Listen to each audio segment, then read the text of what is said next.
नियोजित शिक्षकों को 25% वृद्धि होना तय। ना कोई धर्म पे जाएगा। इस बार नियोजित शिक्षक अपना ताकत दिखाएगा। 1 लाख जो शिक्षक नियोजित शिक्षक बचा हुआ है वो अपनी ताकत को दिखाएगा। 20 साल 25 साल की नौकरी छोड़ करके और आज मांग कर रहे हैं कि सेवानिरंतरता चाहिए हमको।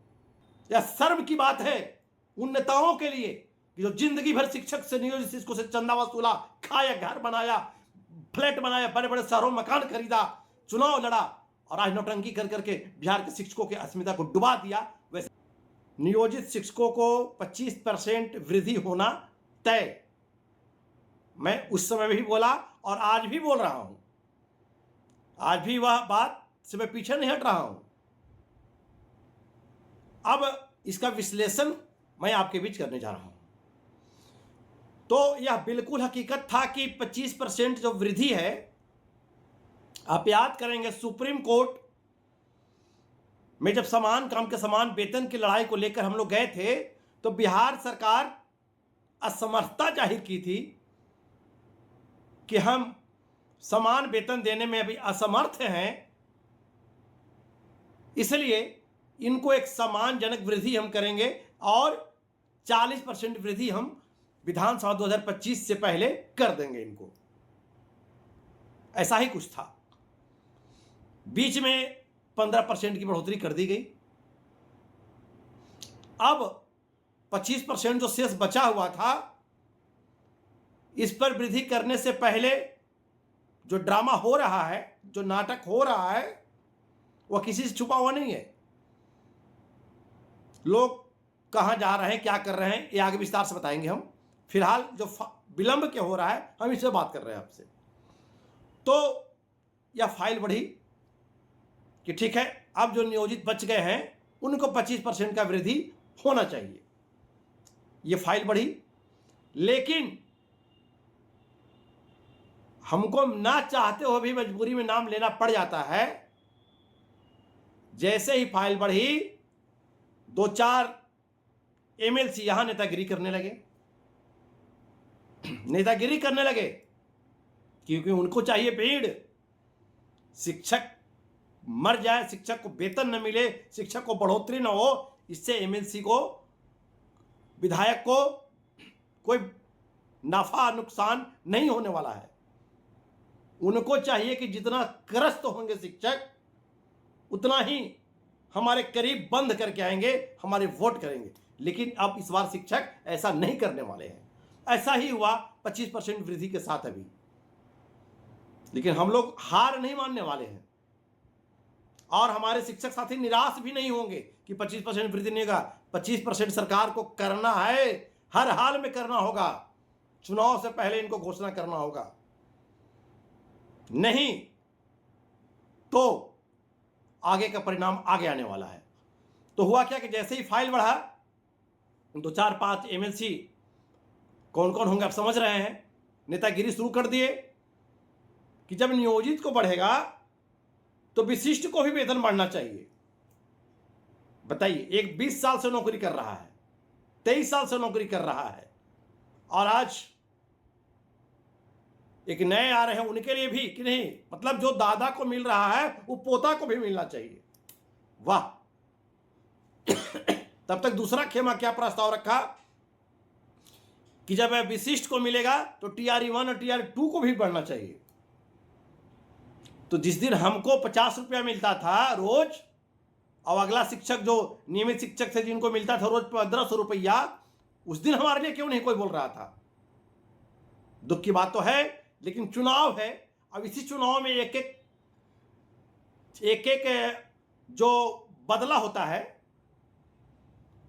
एक एक जो बदला लेने की जो भावना होता है, एक एक शिक्षक अपने दिल में बसा करके रखे हैं। ना तो कोई शिक्षक जात पर जाएगा, ना कोई पात पे जाएगा, ना कोई धर्म पे जाएगा। इस बार नियोजित शिक्षक अपना ताकत दिखाएगा। 1 लाख जो शिक्षक नियोजित शिक्षक बचा हुआ है वो अपनी ताकत को दिखाएगा। अब विलंब तो यही कारण हुआ। अब यही प्रस्ताव चला गया मुख्यमंत्री जी के पास। मुख्यमंत्री जी सोचे कि अब 25% इसको भी बढ़ाना था, अब ये लोग इसको भी कह रहा है, इसको भी कह रहा है। इसी कारण थोड़ा सा फाइल शिथिल हो गया है। ऐसा नहीं कि निगेटिव कुछ नहीं हुआ है, फाइल स्थिर हो गया है, आगे प्रस्ताव गया ही है, बातें चल रही है, बढ़ोतरी भी तय है, देना है, इनको वादा है, जाएंगे कहां है। लेकिन अफसोस तो यह है, एक हम लोग देहाती कहावत कहते थे, देहाती भाषा में एक प्रचलित भाषा है कि बंडा जाए के गेल 9 हाथ के पगहा ले ले गेल। मतलब खुद तो चले गए, लेकिन कितने को बर्बाद करके लोग गए, इस पर कोई सोच रहा है? हमें तो हंसी आती है कि 20 साल 25 साल की नौकरी छोड़ करके और आज मांग कर रहे हैं कि सेवानिरंतरता चाहिए हमको। आज मांग कर रहे हैं कि हमारा वेतन कम मिल रहा है।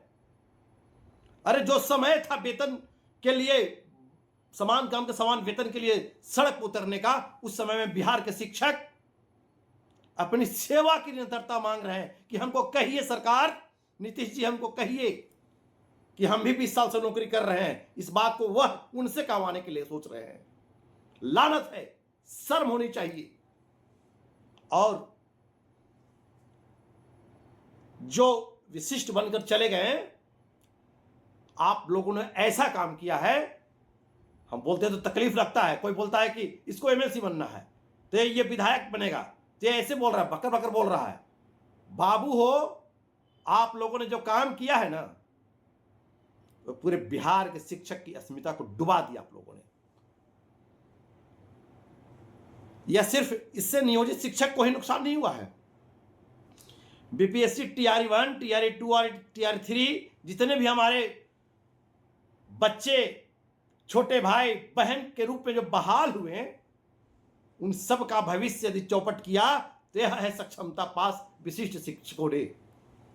कुछ लोग बोलेंगे कि यह सवाल कैसा है जयंत जी का, कैसे उन लोग बर्बाद कर दिया? तो अरे भाई, जब एक आदमी 25 साल से नौकरी कर रहा हूं, बिना ग्रेड पे और पे स्केल करने के लिए तैयार हो गया, ग्रेड पे और पे स्केल छोड़ करके, सारी सुविधाओं को छोड़ करके, तो आने वालों को मिल जाएगा क्या? आज वेतन जो टीआरई 1 टीआरई 2 जो आप पास करके आए हैं, इनका भी वेतन जो सीमित कर दिया गया, ग्रेड पे हटा दिया गया, पे स्केल हटा दिया, इसकी दोषी कौन है? विशिष्ट शिक्षक। और आज बिहार का यह पहला ऐसा चुनाव है जिस चुनाव में सरकार शिक्षक को नजरअंदाज करके और चुनाव लड़ने जा रही है। यह शर्म की बात है उन नेताओं के लिए कि जो जिंदगी भर शिक्षक से नियोजित शिक्षकों से चंदा वसूला, खाया, घर बनाया, फ्लैट बनाया, बड़े बड़े शहरों में मकान खरीदा, चुनाव लड़ा, और आज नौटंकी कर करके बिहार के शिक्षकों की अस्मिता को डुबा दिया। वैसे शिक्षक नेताओं को चुल्लू भर पानी में नाक डुबा करके मर जाना चाहिए।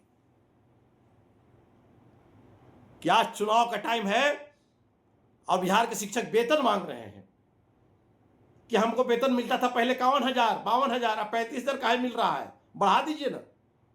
हम 23 साल से नौकरी कर रहे थे, हमको सेवानिरंतरता दे दीजिए ना। वाह वाह वाह वाह। अफसोस अफसोस अफसोस। दर्द इस बात की है कि बनी बनाई लड़ाई को, बने बनाए मंजिल को कुछ चंद गद्दार शिक्षक नेताओं ने ध्वस्त कर दिया अपनी लालच में, और बिहार के शिक्षकों को गर्त में डाल दिया। लेकिन गर्व इस बात की भी है कि आज बिहार के लाखों नियोजित शिक्षक, चाहे वह जिस सेक्टर के हो, प्राइमरी के हो, हाई के हो, मिडिल के हो, सभी लोग जो लाखों शिक्षक हैं, मैं आपको क्रांतिकारी सलाम करता हूं, प्रणाम करता हूं, अभिनंदन करता हूं कि आप इसी प्रकार से डटे रहें और हम लोग सब कुछ लेंगे।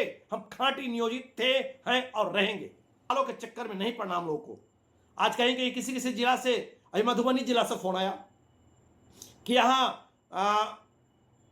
एक शिक्षक नेता लिख दिया है कि नियोजित शिक्षक राज्यकर्मी नहीं है, इनका वेतन 30 से बिहार के नियोजित शिक्षक हैं। आप दशहरा वेतन रोक दीजिएगा, डिस्टर्ब कर देंगे, तो क्या लगता है कि भाग करके विशिष्ट की श्रेणी में आकर खड़ा हो जाएगा हमारा नियोजित शिक्षक? भाई कोई नहीं जाएगा। और सभी ट्रेजरी अफसर और सभी जिला शिक्षा पदाधिकारी और सभी जिला कार्यक्रम पदाधिकारी स्थापना को लगभग हमने बात किया बिहार के, और कई ट्रेजरी अफसर से मैंने बात किया कि जरा ये बताइए तो कि लिखा हुआ है बिहार सरकार का आदेश है कि 25 तारीख तक स्थापना के अधिपत्र के माध्यम से आने वाले सभी बिल क्लियर करेंगे और इनका वेतन भुगतान समय दशहरा से पहले किया जाएगा। तो बोले कि हाँ। तो बोले कि बताइए कि नियोजित शिक्षक का जो आपका यहाँ जो आवंटन आता है शिक्षा विभाग से, वो किस अधिपत्र से आता है? मेरा भी तो स्थापना के अधिपत्र से ही आपके यहाँ आता है। तो हाँ, अगर नहीं आता तो बताइए किस अधिपत्र से आता है। तो भुगतान हुआ, मधुबनी जिला में भी भुगतान होगा, हर जिला में शिक्षक मायूस नहीं हो, सबका दशहरा मनेगा। रही बात कि वेतन बढ़ोतरी का मामला, तो वेतन बढ़ोतरी चुनाव से पहले सरकार को करना है। अब सरकार तय करे कि एक शिक्षक मेरा 20 साल से पढ़ाते आ रहा है और एक जो खुद अपने कलम से लिख रहा है ज्वाइनिंग डेट, उनसे पूछा जा रहा है कि अब कब ज्वाइनिंग किए बाबू, तो लिख रहा है कि 1/1/25। तो 1/1/25 की तो जो दादा के मिलेगा पोता मांगेगा, हैं? नौटंकी कर रहे हैं। विशिष्ट शिक्षकों ने वह किया है जिस प्रकार से एक बाप, एक बेटी का बाप अपने बेटी के दरवाजे लगने का इंतजार कर रहा है, बाराती दरवाजे पे आकर खड़े हैं, 56 प्रकार का भोजन बन करके तैयार है, और अगर उस वक्त जाकर के एक दुश्मन भोजन में पेट्रोल का 2 बूंद डाल दे, उस वक्त बेटी के बाप पर क्या स्थिति होगा, वही बिहार के विशिष्ट शिक्षकों ने किया कि बनी बनाई लड़ाई को जब सब कुछ लेने का टाइम आया इस चुनाव में, तो चंद गद्दार नेताओं ने बिहार के शिक्षक को दिग्भ्रमित कर करके शिक्षकों की गरिमा को धो डाला, बर्बाद कर डाला, जो अत्यंत दुखद बात है।